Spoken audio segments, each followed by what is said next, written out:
Di Pariaman dikenal dengan uang jemputan, agiah jalang, dan uang hilang. Pengertian uang jemputan adalah nilai tertentu yang akan dikembalikan kemudian kepada keluarga pengantin wanita pada saat setelah dilakukan acara pernikahan. Pihak pengantin pria akan mengembalikan dalam bentuk pemberian berupa emas yang nilainya setara dengan nilai yang diberikan oleh pihak keluarga pengantin wanita. Biasanya pemberian ini dilakukan oleh keluarga pengantin pria atau marapulai ketika pengantin wanita atau anak daro berkunjung dan bertandang ke rumah mintuo.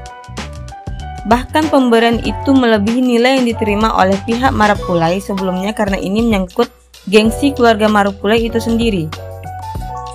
Secara teori tradisi, bajapui ini mengandung makna saling menghargai antara pihak perempuan dengan pihak laki-laki. Ketika laki-laki dihargai dalam bentuk uang japui, maka sebaliknya, pihak perempuan dihargai dengan uang japui atau uang emas, yang dilebihkan nilainya dari uang japui atau dinamakan dengan agiah jalang.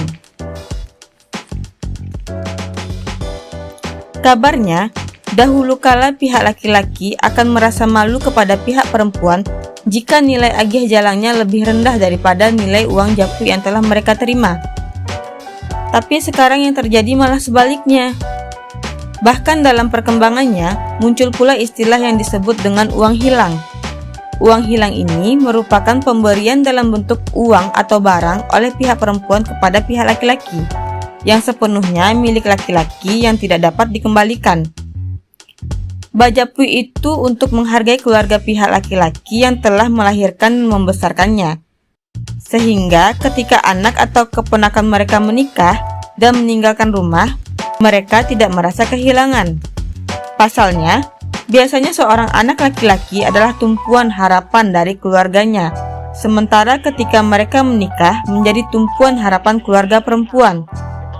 Disitulah alasannya kenapa laki-laki dibeli di Pariaman, untuk menjalankan dan melanggengkan tradisi pernikahan di ranah Minang itu.